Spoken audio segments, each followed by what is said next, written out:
탄핵 반대 집회를 주도했던 태극기와 십자가의 동맹을 보면서 자괴감을 느끼는 기독교인들에게 기독교는 민주주의를 싫어하는지 아예 관심이 없는지 아니면 기독교도 민주주의를 지지하는지 답답하고 궁금한 시민들에게 호모 요쿠스의 저자 이병주 변호사가 시원한 질문과 명쾌한 답변을 제시합니다. 박근혜 사태와 기독교의 문제, 기독교인들에게 민주주의는 무엇인가? 도서출판 대장간. 인생을 보고 세상을 보라. 롯데카드 무브컬처 라이프 사진전. 역사에 각인된 기념비적인 순간. 거대한 존재에 맞선 인류의 도전. 어두운 시대를 밝혀낸 20세기의 영웅들. 삶과 역사가 만난 그곳 라이프. 생명이란 이름에 담긴 900만 장의 역사. 롯데카드 무브컬처 라이프 사진전. 예술의 전당. 텍스토머 정품을 꼭 확인하세요. 우리 집 방충망 바꿨어요. 미세벌레 덤벼봐 먼지 모두 덤벼봐 촘촘해서 촘촘만 방충망은 촘촘만 예쁘고 통풍까지 좋아요. 방충망은 촘촘만 주식회사 텍스토머. 텍스토머 정품을 꼭 확인하세요. 우리 집 방충망 바꿨어요. 미세벌레 덤벼봐 먼지 모두 덤벼봐 촘촘해서 촘촘만 방충망은 촘촘만 예쁘고 통풍까지 좋아요. 방충망은 촘촘만 주식회사 텍스토머. 새벽 2시에 깨어났나? 딱히 고민이 있어서 그런 건 아니다. 새벽 5시에 일어났나? 새벽 6. 아우, 이 인간이 잠도 못 자게 화장실을 들락거려.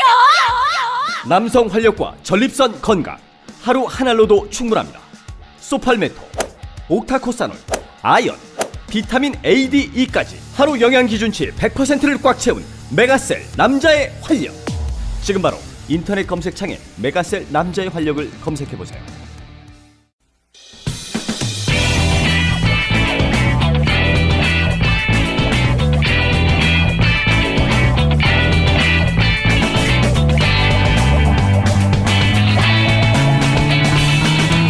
김어준의 뉴스공장. 네, 내부자 둘이 마무리가 안 돼도 항상 끝내왔는데, 네, 오늘은 두 분 다 꼭 했어야 하는 얘기를 못 했다고 해서 3분만 드리고 내부자 둘을 잠시 이어가겠습니다. 안민석 의원님과 김성태 의원님. 김성태 의원님이 이야기를 하시다가 중요한 이야기인데 마무리 못했다고. 제가 마지막 질문은 홍준표 대표와 정우택 원내대표 간에 좀 갈등이 있는 것 같은데 이거 어떻게 정리해야 되냐고. 예. 자유한국당은 이제 야당입니다. 제1야당으로서 살기 위해서라도 변화되어야 되는 것이고, 그렇기 때문에 여야 관계도 과거에 우리가 민주당의 야당 정치를 신랄하게 공격한 적이 있었습니다. 지금 우리가 야당 되었다고 해가지고 그 방식 그대로 지금 우리가 야당 정치에 한다는 것은 국민 정서에 맞지 않아요. 그렇기 때문에 이번에는 홍준표 당대표도 이제 지금까지의 독단적인 때로는 가한 발언이나 또 당이 전체 하나로 끌어갈 수 있는 그런 어려움을 야기시킬 수 있는 발언도 많이 했습니다만은 그렇지만은 지금은 여야 관계를 통해서 추경 문제라든지 또 장관 청문회 문제라든지 정부 조직 개편 법안 이런 문제는 조속하게 처리하고 넘어가는 거 맞아요. 그 부분에 많이 잘못이 발생된다면은 홍준표 대표 말대로 그거는 문재인 정권이 또 책임을 져야 되는 것이고, 그렇기 때문에 지금은 홍준표 당대표의 그런 이번 전당대회를 치르고 난 우리 당원들의 뜻을 아마 가지고 본인이 일성을 날린 것 같은데 그 입장이 상당히 존중될 필요는 저는 있다 봅니다. 정우택 원내대표가 지금 홍준표 대표가 뭘 모르는 것 같다고 하는 거는 그 말이 아니라 홍준표 대표 주장이 맞고 거기 힘을 실어줘야 된다는 게 의원님 생각이신 거네요. 말하자면. 아무래도 이제 당 대표와 원내 대표 간에 특히 홍준표 대표는 원외입니다. 지금 현역 그렇죠. 의원이 아니에요. 예. 현역 의원도 아닌 상태에서 당대표를 맡고 있기 때문에 특히 원내에서 교섭단체 간에 지금 현재 협상이 잘 이루어지지 않고 국회 의사 일정이 제대로 굴러가지 않고 국회에 또 이렇게 넘어온 의사 일정들이 해소가 되지 않고 있죠. 이 부분에 대해서는 그래도 정우택 대표가 잘 알고 있습니다만은 그래도 전당대회를 치르면서 국민들과 당원들의 뜻을 가장 근접하게 받은 사람의 뜻이 홍준표 대표의 뜻이니까 예. 당분간은 이분의 뜻을 존중하는 것도 우리 당이 뭐 크게 발전하는데 도움이 되리라고 김성태 봅니다. 의원님의 저 말씀 굉장히 중요하고 의미심장한 이야기인데요. 제가 볼 때는 정우택 원내대표는 친박을 향한 정치를 하는 것이고요. 지금 홍준표 당대표가 말씀하시는 거는 국민들을 향한 지금 정치를 하고 있다 저는 봐요. 그래서 지금 김성태 의원님이 결국에는 홍준표 당대표의 손을 들어준 거거든요. 그래서 지금 정치적으로 중간 지대에 있는 김성태 의원님 또 야당의 아주 핵심 중진이지 않습니까? 지금 뭐 그동안 오갈 데 없이 그런 실선이 됐지만요. 근데 지금 시점에서 홍준표 당대표의 손을 들어준 김성태 의원님의 저 판단은 저는 굉장히 정확한 그리고 앞으로도 후회 없을 그런 판단이라고 보고요. 이왕이면은 권력 있는데 힘을 권력 있는데 줄을 서세요. 아니 뭐 홍준표 대표가 무슨 권력입니까? 이게 왜냐하면 뭐 지금 국가 권력을 가졌습니까? 뭐 안 그러면은 지금 현재 공천권을 당상 행사할 수 있는 총선의 본질은 대표입니다. 기본적으로 친박과 홍준표의 싸움이거든요. 그래서 1라운드에서는 당대표 당선으로 홍준표가 압승을 하지 않았습니까? 2라운드 싸움 남은 것은 지방선거 공천권 싸움이 남아있거든요. 그래서 홍준표는 지금 당대표로서 우월한 위치에 있을 수밖에 없어요. 물론 친박의 반격도 만만치 않지만요. 국민들의 이미 친박을 거의 내팽개친 그런 상태지 않습니까? 그래서 가능하면 홍준표 대표가 국민 쪽으로 지금 이동하고 있는 모습은 오히려 저희 여당으로서도 좀 긴장감을 김성태 느끼고 의원님은 그게 좀 바람직한 1년 거죠. 후에 지방선거를 바라보고 당권 인인 쪽으로 줄을 서야 한다는 거죠. 저는 지금 뭐 그 무질도사께서 좀 웬 뜬금없는 말씀이시고 자유한국당이 아직 야당으로서의 준비나 자세가 덜 됐어요. 더군다나 야당은 사실상 국민의 지지를 먹고 사는 정당입니다. 지금 국민의 지지와 국민의 신뢰가 존재하지 않는 그런 정당에서 아직 야당이 야당답게 제대로 역할을 하려면은 국민적 지지를 신뢰를 이끌어내야 돼요. 그렇지만은 한마디로 오늘 아침에 김성태, 예. 홍준표 당대표 손들어주다 그거 아닙니까? 그런데 네. 지금 공약적으로 어때요? 제목이 나왔습니다. 자유한국당의 네. 현실은 제목이 나왔으니까 이제 끝내죠 이제. 뭐 그래서 우리가 지금 현재 최소한의 어떤 견제와 비판의 역할도 국민들을 대표해서 대신해서 할 수 없는 상태에서 우리가 선택과 집중을 한다면은 무조건적인 반대는 국민의 뜻이 아니다. 그렇기 때문에 네, 알겠습니다. 제1야당으로서 비록 민주당의 일인 과거에 볼썽사로운 이런 정치 행태를 우리가 답습할 필요는 없다 봐요. 그래서 홍준표 맞고 정우택 틀리다 그거 아닙니까? 이번 측면에서는 홍준표는 가장 뜨끈뜨끈하게 국민의 뜻을 대변했다고 봅니다. 해방 이후 처음으로 홍준표 대표가 제대로 된 지금 판단하고 있는 것 같아요. 지금 안민석 의원 뭐 오늘 정도 절하고 아마 다음 방송부터는 또 홍준표 대표에 대해서 아마 신랄한 공격이 더 바로 이어질 겁니다. 앞으로 지켜봐야죠. 알겠습니다. 김성태, 홍준표 줄 서다라고 제목을 정하고 그렇게 또 이 방송의 문제가 이거예요. 더불어민주당의 네? 안민석 의원 네? 그리고 빨리 마칩시다. 자유한국당의 김성태 의원이었습니다. 감사합니다. 그렇게 방송을 마무리하면 안 되는데 참.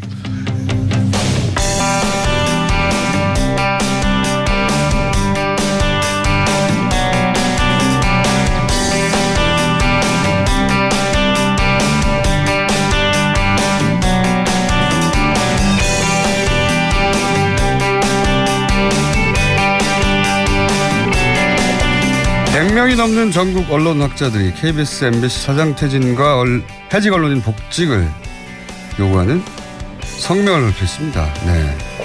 언론학자들이 이런 성명을 내는 것은 집단행동에 나서는 것은 이례적인 일인데 이 성명을 주도한 한국예술종합학교 전규찬 교수님 스튜디오에 직접 모셨습니다. 안녕하십니까 교수님. 네, 안녕하십니까. 교수님의 복장으로 굉장히 프리한 복장으로 하셨습니다. 네. 저희 학교에서는 이렇게 입어야지만 학생들이 교수로 이렇게 예. 알고요. 만약에 넥타이를 메고 다니면 혹시 바깥에서 들어온 이상한 사람으로 봅니다. 넥타이까지는 아니시라도 어쨌든 마실 나가는 정도의 복장으로 방송국에 나오셨습니다. 자, 기명으로 보통은 이제 시민단체나 또는 언론 소속 노조가 이런 성명을 많이 발표하는데 교수님들 특히 그중에서 이제 언론을 전공하시는 교수님들이 기명으로 특정 방송사 사장 퇴진하라 하는 요구는 제가 생각하기엔 들어본 적이 없는 것 같은데 왜 기명으로 직접 나서신 겁니까? 사실 뭐 크게 대단한 일은 사실 아니라고 생각합니다. 그동안은 없었죠, 근데. 예, 좀 이름을 내걸었지만 뭐 거룩한 말들, 뭐 원론적인 이야기들 할 때는 그렇죠. 이름을 이제 좀 실었죠. 예. 그러나 누구를 콕 찍어서 나가라든지 또 이름을 거명하면서 들어오라라고 했을 때 이름을 건다는 건 좀 부담이 됐던 모양이에요. 그래서 이제 조금 더 많은 분들이 참여할 수 있었을 텐데 인원이 그래도 한 125명 된다는 그런 부담도 있었지 않나는 생각은 듭니다만. 언론학자들이 기명으로 특정 사장을 퇴출시키는 성명에 동참한 핵심적인 이유가 뭡니까? 간단하게 촛불의 명령을 따르는 거고요. 이 촛불이 공영방송 언론도 공범이라고 지명했고 그 공범했던 체제에 있고 가장 탑에 있고 그 많은 책임을 지고 있기 때문에 촛불이 혁명의 정신을 쫓아서 촛불이 명령한 언론 자유, 방송 독립을 이루기 위해서는 그 안에 있는 가장 책임 당사자를 내리고 또 책임 있게 그 안에 들어가서 역할할 수 있는 사람들을 들이기 위해서도 그 부분의 변화는 필요하다는 입장이었습니다. 그런데 이제 법적으로 보자면 이분들의 임기가 보장된 MBC 사장 같은 경우에는 제가 알기로는 거의 3년 가까이 남아 있고요. 네. 그렇죠. 법적으로는 임기가 보장됐는데 구체적으로 위법한 사항이 뭐 형사적으로든 민사적으로 확실하게 드러나지 않은 상황에서 물러나라고 하는 것은 부당하다고 얘기하지 않겠습니까? 당사자들은? 많은 분들이 그래서 그 지난 2008년 정현주 사장 건을 자꾸 비교해서 이야기하는데요. 네. 그러니까 KBS 그러니까 새로운 정권이 들어서고 정권에서 특별히 하자가 없자 정권에서 찍어 누르고 결국은 그렇죠. 이제 물러나게 만들었던 그런 강제로 정권이 공영방송의 사장을 물러나게 한 것과 무엇이 다르냐라고 이제 묻게 되는 거죠. 다시 기억을 우리가 정확히 해야 되는 거죠. 2008년 때 한번 보시면 KBS 앞에 가스통을 둔 군복 입은 아저씨들이 그렇죠. 출격을 했었습니다. 보수단체들이. 예. 공영방송을 빨갱이 방송이라고 지목했고 정윤주 사장을 따지고 보면 이제 빨갱이 방송의 사장으로 지목했었죠. 그렇게 아래로부터 이제 밀어붙이고 위로부터 이제 찍어서 정윤주 사장을 내몰았던 거죠. 법적 책임도 물었었고. 그렇습니다. 근데 지금은 다르죠. 우리가 언제 뭐 가스통을 들고 우리가 KBS 가는 거 아니지 않습니까? 그래서 정권이 나서서 찍어서 사장을 내쫓아 보내는 게 아니죠. 우리는 오직 촛불의 명령을 따르고 있을 따름입니다. 그리고 어떤 하자가 있는지 여부는 조사하자는 것이죠. 우리가 진상조사위원회를 국가와 대통령, 국무총리 정 안 되면 문화부가 그 블랙리스트에 대해서 진상조사위원회를 꾸렸듯이 책임 있는 어떤 국가기관에서도 정확히 조사하자.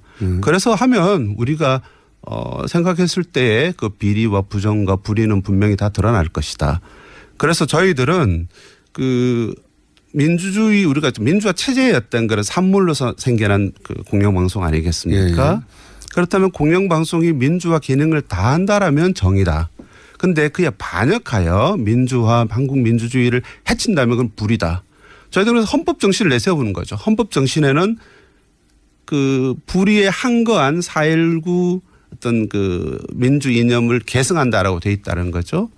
그렇게 본다라면 공영방송의 정신을 지키고 했던 케이스를 내려오려고 하는 것은 불이지만 그 민주화 정신을 계승해야 될 공영방송을 오히려 민주공화제의 어떤 반역의 기관으로 만들어낸 주장에 대해서는 논리는 우리가 책임을 알겠습니다. 물어야 된다라는 생각입니다. 그건 논리는 알겠고요. 그러니까 기본 원리에 반하는 그런 결정이나 혹은 방송이나 혹은 뭐 증권가의 결탁이나 이런 정권가의 결탁이나 이런 게 있었다라고 보시는 건데 좀 더 구체적으로 그러면 이 사장들이 물러나야 하는 이유는 뭐라고 생각하길래 언론학자들이 나서신 겁니까? 그러니까 좀 더 구체적으로 이런 사건들 뭐 이런 사례들이 있지 않냐.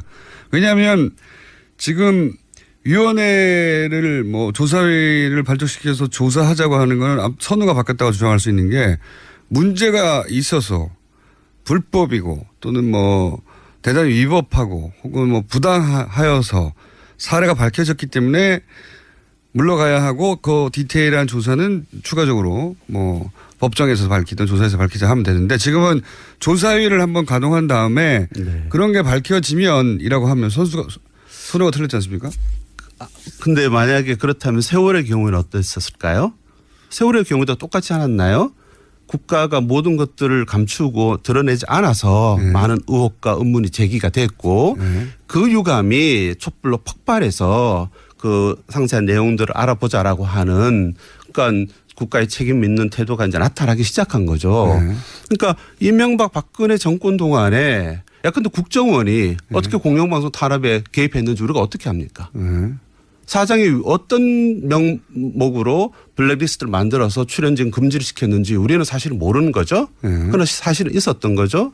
그리고 최승호라든지 이런 등등의 해직 언론인 아주 정말 유능한 저널리스트들을 어떤 목적으로 해고했는지 그 과정이 이 사장이나 사장했던 그런 판단으로 되는 건지 아니면 정권에 들어왔는지 아니면 뭐 누가 들어왔는지 우리는 모르는 거죠. 뭐 그동안 있었던 그런 불합리한 결정들이나 또는 보도들에 대해서 원인 규명을 해보자고. 원인 규명을 해야 됩니다. 왜 이런 일이 있었는지. 그렇습니다. 그런 차원에서 국가가 정권이 책임 있게 이 국가가 언론과 공영방송 수준에서 최소한 부도가 나버린 부분에 대해서 책임지고 진상규명하라라는 것이고요.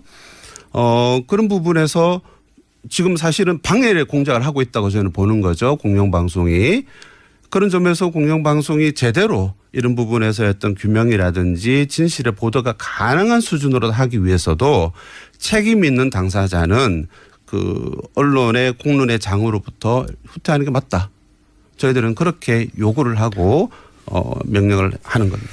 물론 뭐 구체적인 사례들은 예를 들어서 뭐 MBC의 노조나 MBC의 구성 혹은 KBS의 구성원, KBS의 노조로부터 들어야 되겠죠. 구체적인 일을 그분들이 겪었으니까요. 네, 그분들이 뭐 예를 들어서 최근에 KBS 기자 한 270여 명이 말씀하신 대로 KBS 사장, 뭐 이사장 퇴진을 요구하면서 총파업에 들어갔습니다. 네.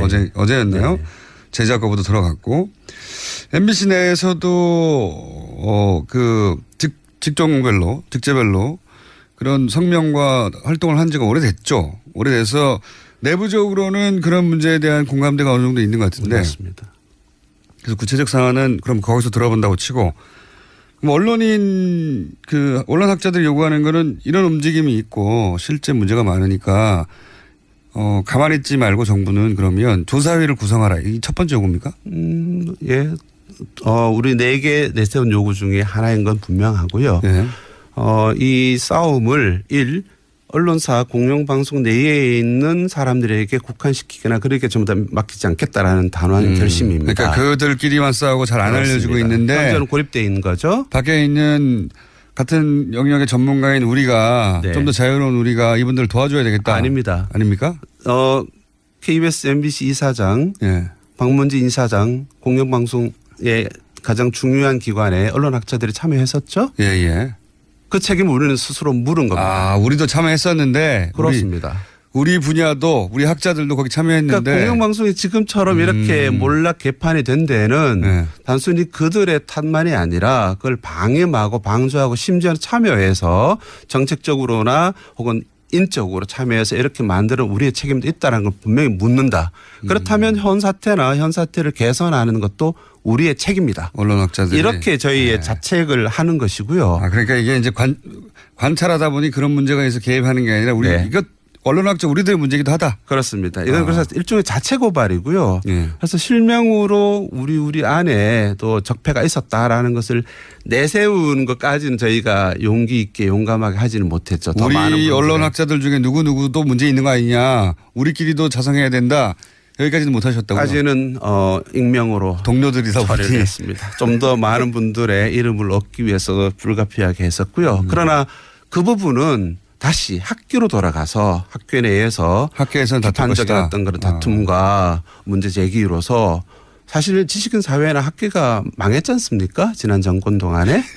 라는 것들을 책임 있는 언론학회에서부터도 시작하자라는 점에서 그 논의를 사실 시작하고 있는데요. 혹시 KBS 기자들 혹은 뭐 MBC PD들 많습니다. 사실 이런 얘기를 하는 분들은 워낙 보도가 제대로 되지 않아서 MBC 내에서 MBC PD들이 그런 얘기를 한다는 걸 MBC가 보도하지 않고요. KBS 기자들이 이런 욕을 한다는 건 KBS가 보도하지 않으니까 맞습니다. 있는지를 모르죠. 있는지를 모르는데 실제로는 아주 부글부글 하는 이야기들이 많습니다. 저희들이 어저께 기자회견 하는데도 카메라가 2개가 떴는데요.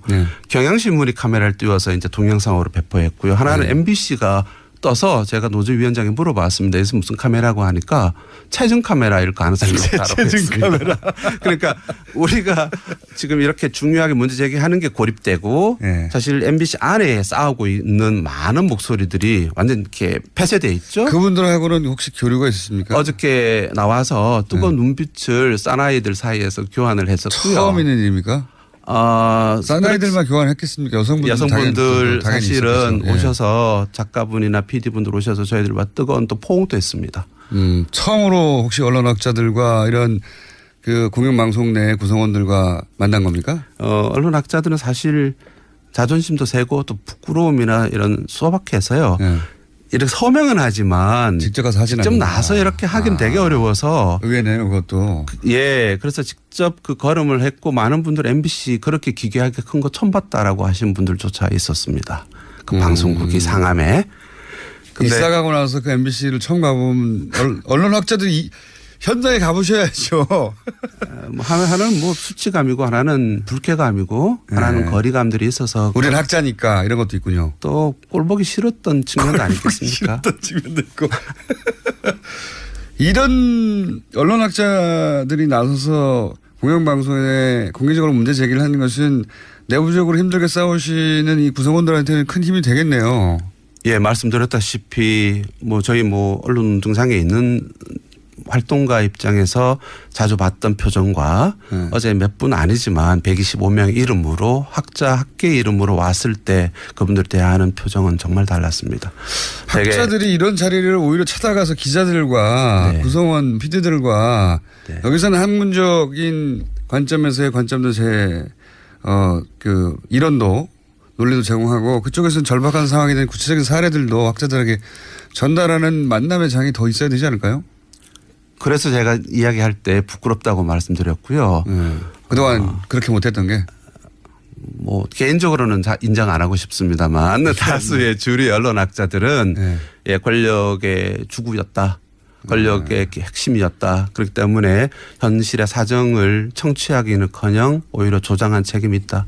그래서 걸음을 계속하고 이 부분에 대해서 당신들이 책임져라라고 하는 강한 질책과 비판의 목소리들을 안팎에서 많이 제기할 필요가 있습니다. 저희도 사실은 뭐 라디오 방송을 하고 있기 때문에 이 KBS나 MBC 방송의 내부 동향이나 혹은 그 뭐 해고되신 분들이나 혹은 그들 느끼는 문제의식에 대해서 관심이 많아요. 그러실 것 같습니다. 관심이 많은데 이분들 인터뷰하는 게 그렇게 녹록하지 않습니다. 쉽지가. 왜냐하면 그분들을 인터뷰하는 순간 그분들은 또 사내에서 한편으로는 그런 주장을 하는 시민이기도 하지만 또 한편으로는 직장인이잖아요. 직장인으로서는 바로 불이익을 당하거든요. 맞습니다.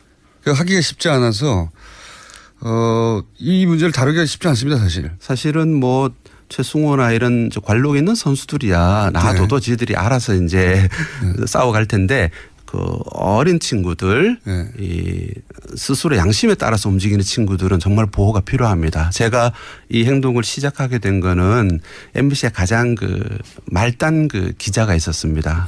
실명을 밝혀도 될지 모르겠는데요. 밝히시죠, 뭐. 예, 곽동건 기자가 그 공채의 마지막 기수인데요. 보도국에 그 이제 들어간 친구들과 함께 이 투쟁에 가담을 했습니다. 내가 알고 들어왔던 MBC가 아니다. 뭐 이런 거죠. 그렇겠죠 아마도. 더 이상의 수치와 모멸, 환멸은 거부한다.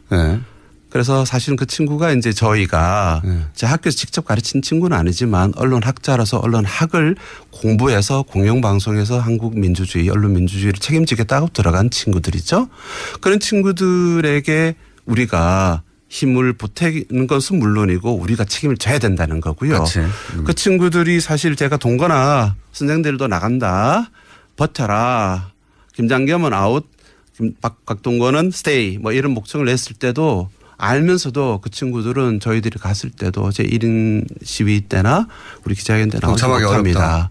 그렇지만 저희들은 다 아는 거죠. 자, 오늘은 그런 성명이 났다는 소식까지 전하고요. 네. 앞으로 한 번 더 모시면 그때는 뭐 KBS, MBC 그 당사자들, PD 네. 또는 뭐 기자 이런 분들과 함께 다시 한번 이 자리를 마련하고 싶은데 앞으로 계획은 어떠십니까? 하나만 좀 말씀을 좀 짧게 드리죠. 이걸 공영방송에 있는 기자 언론인 문제만으로 우리가 국한시키지 말자라는 거죠. MB 박근혜 기간 동안에 언론과 표현의 자유로 억압받은 많은 민중 대중들이 있습니다. 우리는 뭐 국제적인 지수로도 계속 그렇습니다. 이 문제까지를 언론 탄압 진상조사위원회에서 다루려고 하는 것이고요. 최승호도 그렇게 말했습니다. 해직 언론이 몇 명인지를 자꾸 말하지 말자. 그만큼 고통 많은 사람들과 문제에 대해서 우리가 눈길을 돌리자라고 했고요. 해직된 분들은 상징적인 부분들이고 사실은 남아있는 사람들도 그런 고통이 그렇죠. 많고. 익명에 너무나 많은 그로 인해 피해를 받은 건 국민 다수죠. 그렇습니다. 그래서 저희들은 MBC 뉴스를 안 보게 되는 거 아닙니까? 맞습니다. 안타깝게도. 그렇습니다. 그래서 제가 오면서 생각했는데요. 여기 TBS에서 뉴스 공장이 돌아가지 않습니까? KM에도 뉴스 공장이 돌아가도록 해야 된다. 그래서 저희는 무슨 얘기인지 모르겠지만 하여튼 저한테 유리한 내용인 것 같아서. 지금 공장이 안 돌아가니까요. 그래서 저희들은 글을 KM, KBS, MBC에서도 KBS와 MBC에도 그들의 뉴스의 정상적 뉴스의 공장이 돌아가도록 한다. MBC의 뉴스를 생산하는 뉴스 데스크의 공장 기능이 상실됐다. 그래서 저희가 할 수 있는 거는 뭐 글을 쓰는 거고 이제 가진 입으로 말을 하는 것이겠지만 행동으로도 나선다. 그래서 방통위가 되든 국회가 되든 뭐 청와대 국무총리가 되든 우리의 분명한 의사 학계의 125명의 이름으로 모아진 여론은 적극적으로 이 뜨거운 여름에도 계속 전달하겠다. 이까지는 약속을 드리겠습니다. 알겠습니다. 학자들이 더 많이 동참할수록 그리고 어느 시점에 기자들 그리고 PD들 내부 구성원과 함께 나오실 수 있는 시점쯤에 한 번 더 모시기로 하겠습니다. 꼭 그렇게 해 주십시오. 오늘 말씀 감사합니다. 지금까지 언론 학자들의 성명을 주도한 한국예술종합학교의 전규찬 교수였습니다. 감사합니다. 예, 고맙습니다. 저희 반론기는 항상 열려 있으니까 해당 방송사 측 혹은 뭐 방금 언급하신 국정원의 반론 언제든지 저희가 받습니다. 또 떨어졌어. 너 또 입사 시험 봤어? 아니, 차량용 핸드폰 거치대 말이야. 여러 개 사봤는데 실패의 연속이야. 떨어지고 시야 가리고 운전석에서도 멀고 뭐 좋은 거 없을까? 싼 것만 찾으니까 그렇지. 제대로 된 거 하나 사서 편리하게 쓰는 게 더 낫지. 그런 게 있어? 그럼 있지. 1, 2, 3 할 때 2. 힘 세다 할 때 힘. 2 힘. 2 힘? 2배로 힘이 세다는 건가? 네이버 검색창에 2 힘을 검색해보세요. 100년 이상 살 수 있는 장수 어종, 캐비아를 낳는 어종으로 더욱 유명한 철갑상어. 이 철갑상어를 진액으로 만들었다는데 그 이름하여 사랑어.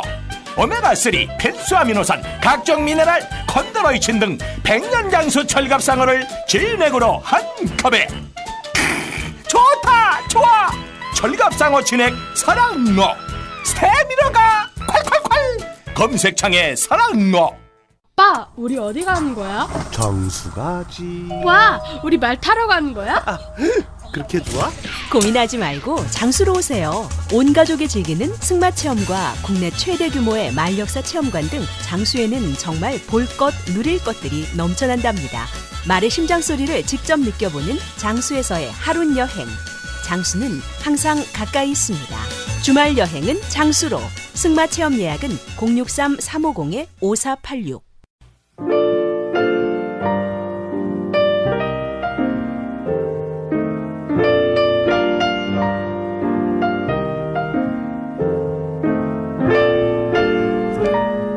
불친절한 AS. 오늘도 누가 누구 멀리서 듣나 많이 왔습니다. 아프리카 출장 왔는데 7시간 시차인데 매일 뉴스공장을 청취하고 있습니다.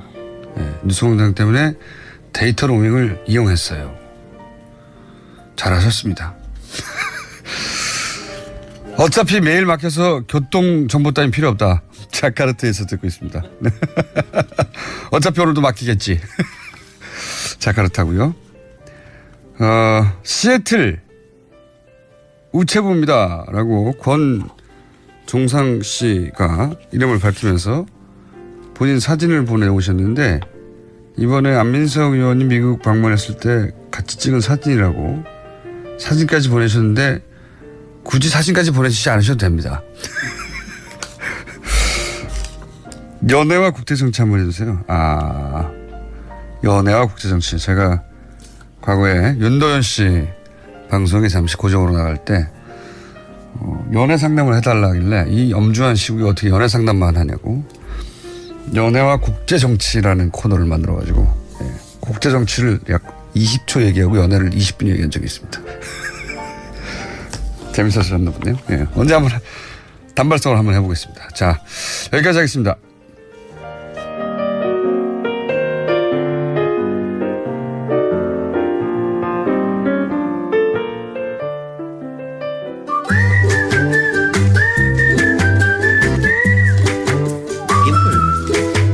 김진애 박사님.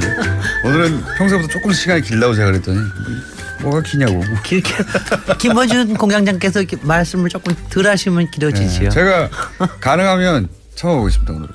네. 그러면 재미가 없죠. 아니 제일 많이 듣는 멘션 중에 하나가 김원준 공장장 좀 그만 얘기하라. 김진애 얘기 좀 듣자. 저는 모든 코너에서 그 말을 듣습니다. 그런데 그거 빠지면은 김원준이 아니죠. 그거는 뉴스공장 그렇죠. 재미없어요. 그럼요. 네. 다들 압니다. 그거. 네. 그러니까 너무 우리도 다 감당하고 있습니다. 감당할 만한 수준이에요. 감당하면 참을만하다. 네. 자, 김진애 박사님이 참을만하다고 하시니까 이 코너에서 김원준 너 입 좀 다물어라 하는 이야기는 계속 해주세요. 그래도 각자 하고 싶은 얘기 하는 거죠. 뭐 청취자들도. 오늘 주제 뭡니까? 오늘 사실은 주제가 없는 날인데요. 주제가 없는 날에 제가 이제 고민을 좀 털어놓으니까 왜 도시 이야기인가, 왜 이 코너가 어떻게 시작이 됐고 지금 사실 이제 10달째 들어가요. 그러니까 예. 이제 온갖 얘기를 했죠. 온갖 얘기를 했고 저 10달째면은 이제 애 하나 난 거거든요. 애 하나 낳는데 야 이거는 이제 어떻게 키워야 되나 말아야 되나 뭐 이런 고민들. 도시 이야기를 주제로 책 내자고 하는 출판사는 없나요? 뭐 한 10군데서 들어왔어요. 그래요? 그래도 안 그래도 제가 지금 그럼 출판사들은 제안할 때 컨셉을 제안할 거 아닙니까?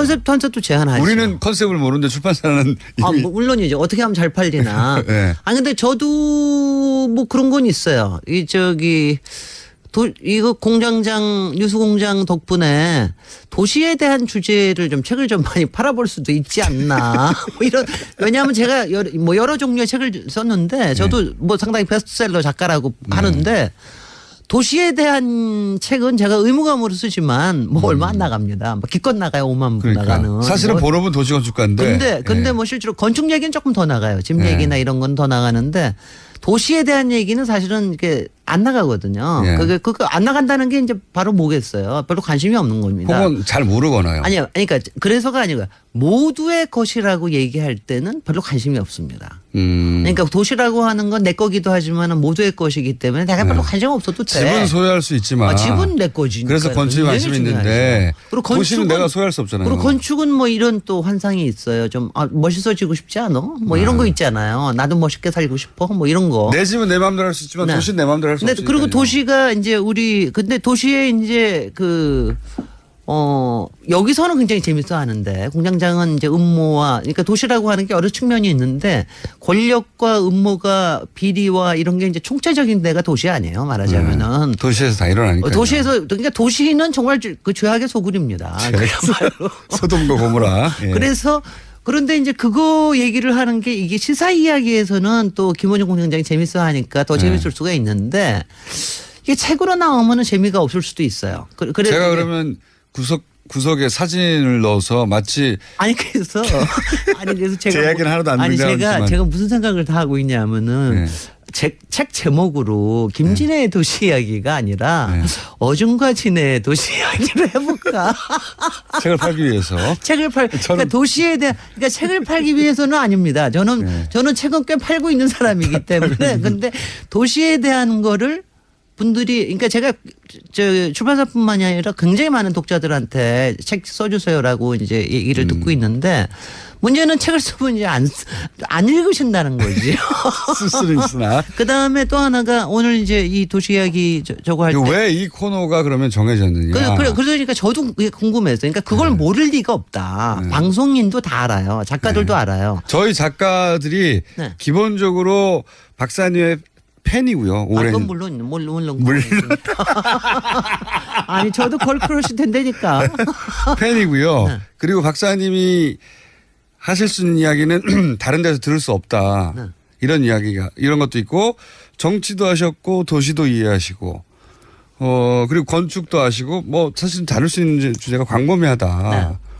라는 데서 출발했죠. 실제로 광범위한 주제를 다뤘어요. 아까도 김어준 공장장은 뜨뜻미지근한 거 알았어요. 저는. 그거는. 아니 거기에 대해서 제가 김진애 박사님이 워낙 박학다시 가시고 분야의 전문가시니까 이런 소리까지 들어가면서 재밌다. 왜냐하면 제가 많은 코너 아이디어들 중에 킬한 것도 많거든요. 그렇겠죠. 그건 싫어라고. 김진애 박사님 그건 재밌겠어. 아니 그런데 이런 태도였어요. 아니 그래서 시작한 건 압니다. 그러니까 김어준 때문에 시작된 게 아니라 우리 작가 중에 한 분이 특히 건축가 나오신 작가분이 한 분이 굉장히 이제 저를 좋아해서 이걸 한번 해보자. 책을 많이 읽어봤고 실제로. 그리고 실제로 그 건축가 작가분이 저 때문에 건축가 선택하신 저 때문에 인생을 베린 저하고는 상관없는 이유예요. 저는 그 이유 때문에 한 건 아니고. 그러니까 건축가 나온 사람들은 굉장히 여러 종류의 일을 하는 사람이 있는데 그중에 이제 방송 작가도 하나 나왔어요. 그래서 이제 왜냐하면 건축이 워낙 또 불황이고 그러니까. 작가된 지 오래됐습니다. 그래서 책을 낸 게 아니고. 아니 근데 그게 굉장히 좋은 겁니다. 저는 오늘 얘기가 막 여러 가지로 갈 것 같긴 한데 건축가를 나온 사람들이 여러 다방면의 일들을 할 수가 있어요. 실제로 건축하는 사람들이 박학다식하고 그러니까 관심이 여기저기 많아요. 그리고 감성과 이성이 발달돼 있고 권력에도 관심 있고 정의에도 관심 있고. 그 평균적으로 그런 면이 좀 있는 것 같아요. 그러니까 왜냐 이 분야 자체가 그리고 기술적인 것도 있고 예술적인 것도 있고. 인문학적 소양이 있어야 좋은 건축가가 되잖아요. 그럼요. 그러니까 이게 이런 겁니다. 그러니까 공간이라고 하는 게 인문학적인 꿈을 공간으로 만들어주는 일이거든요. 그러니까 그거에 대한 이해와 열정이 있지 않으면 토목하고는 좀 다른 성향을 가진 분들이 있어요. 토목은 조금 단순하죠. 그 조금 단순하고 단순하다기보다는 저는 단순하다고 얘는 게 토목은 하여튼 가장 큰 목표가 자연을 이기는 거에 있어요, 사실은. 그러니까 뭐 아주 좋은 토목이라면 자연과 같이 사는 거에 있다 그럴 것 같으면 토목은 좀 자연을 이기는데요. 그렇게 출발한 학문이다. 애초에. 그러니까 건축은 좀 여러 가지 욕망들이 같이 있기 때문에 좀 이제 그런 점이 있죠. 건축학과 중에 철학자도 꽤 있고 이름을 날린 건축학자들은 보면 대부분 자신만의 철학을 건축으로 그 유명한 비트겐슈타인 그 사람은 또 건축가로도 잘 알려져 있습니다. 건축 철학자로도 잘 알려져 있고. 그래서 그런 이야기는 일리 있는 이야기고 그리고 권력도 좋아합니다. 가령 히틀러도 건축과 아트지만 이쪽 하려고 그러다가 건축으로 권력으로 빠지기도 하기도 했고. 그래서 등등의 이런 거를 알긴 하지만 도시 이야기라고 하는 거를 제안을 해서 저도 좀 이상하게 생각을 했어요. 이거 별로 관심들이 없을 텐데. 근데 그래서 실제로는 반응이 아주 뜨겁습니다. 아니 그래서 제가 저는 목표를 어떻게 잡았냐 하면은 애초에 김어준이 관심은 끌자. 김어준이가 재밌어 하면은 코너는 성공이다. 김어준이 관심이 없어 하면은 별로다. 어때 성공했습니까? 그게 맞아요. 맞는 것이 진행자가 재밌어요. 제 이야기도 꼭 제가 아니더라도 진행자가 재밌어야 얘기가 재밌게 오가는 데다가 제가 사실은 딱 그냥 대중적인 수준의 눈높이를 가진 평균적인 사람이거든요. 아니 평균적인 사람은 아니야. 좀 이상한 사람이긴 해. 그냥 호기심이 들면 그걸 끝까지 가보는 게 다를 뿐 호기심의 종류나 방향은 비슷해요. 글쎄요. 네. 그래서 이제 어느 만큼 진행이 되면서 김원영 공장장이 조금 관심이 커지는구나. 아직 뭐 본인이 나서서 하지는 않겠지만 그래도 관심은 생기는구나. 그러고 나니까는 조금 이제 이건 조금은 갈 수 있겠다. 사람들이 자기가 사는 공간에 대한 관심이 있어요.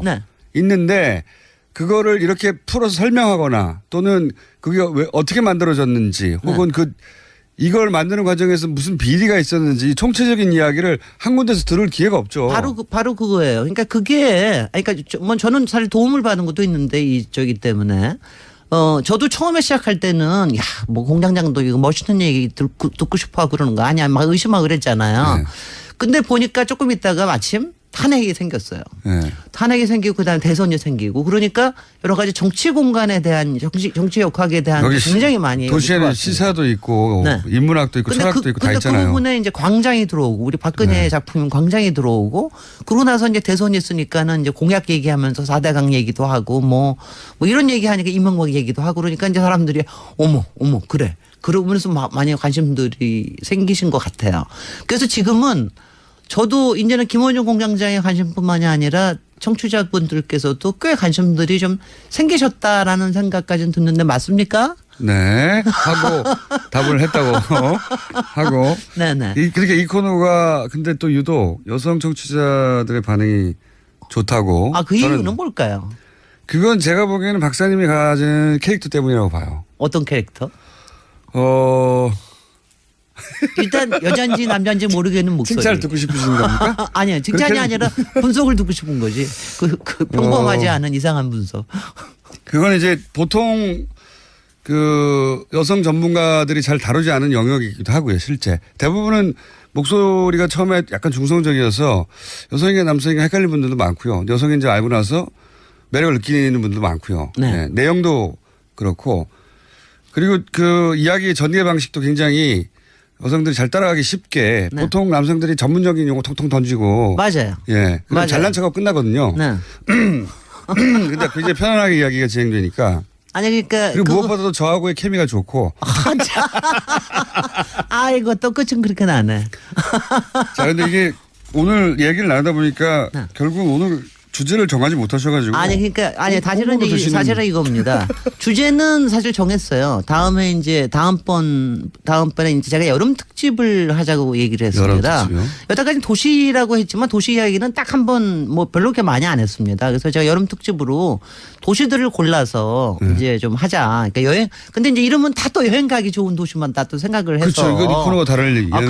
그래서 그거는 아닐 것 같고. 그래서 이제 저는 또 특색 있게 해야 되니까 좋기는 이제 우리들 주변에 지금 있는 도시들 이게 시사에 올라오는 도시들 그러니까 가령 예컨대 지금 문재인 대통령께서 가신 데가 베를린 아니에요. 베를린 같으면 엄청난 정말 재밌는 도시거든요. 정말 보기 역사도 그렇고 엄청나게 재밌는 도시인데 베를린과 그다음에는 우리 도시를 비교를 한다면 어디하고 비교를 할 수 있을까? 꼭 베를린하고 바로는 아니더라도 가령 저는 베를린 하면 이상하게 생각이 나는 도시는 통영입니다. 통영요? 통영은 또 노무현 대통령이 그렇게 반한 도시인데 뭐 이제 이런 얘기를 이렇게 페어를 섞어가면서 얘기를 하고 싶은데 해외에 지금 화제가 된 도시와 우리의 도시를 섞어서 어떤 점에서 도시 건축가로서 유사한 점이 있다고 보느냐. 근데 뭐 유사한 점이라고 하고 다들 일단 시사로에서 관심 있는 거로 하고요. 그런데 이제 이거를 한 군데서 다루려고 그러면은 18분 가지고는 도저히 부족해요. 그래서 이제 뭐 하나씩. 18분. 자, 그렇다고 22분 달라는 소리 안 할 테니 걱정하지 마십시오. 그래서 이제 하나씩 다음 주에는 베를린하고 그 다음에는. 18분 동안 나라의 운명도 다 얘기하고 다 해야 되겠죠. 그리고 그 다음에 통영 얘기하고 뭐 이런 식으로 제가 이제 몇 개를 여름에는 좀 그렇게 가보려고 그럽니다. 여름에 가서 그렇게 하면 그러면은. 좋은 사항이 있습니다. 그렇게 앞으로 코너에 대해서 말씀하시는 거라면 저는 항상 많은 분야에 관심이 있는데 실제로 호기심 많아요. 저는 궁금하면 꼭 예를 들면 어느 나라 궁금하면 그 나라 가봐야 되고 누가 궁금하면 그 사람을 만나봐야 되고 누가 시키지도 않았는데 그래요. 그런데 세상에 너무 많은 분야가 있기 때문에 다 알 수가 없잖아요. 그런데 이 건축이나 혹은 도시 분야에 있어서 내가 어디 가가지고 아는 척 할 만큼의 얕은 지식이지만 얕지만 얕다기보다는 폭이 좁은 지식이지만 굉장히 깊이 있는 거 있지 않습니까?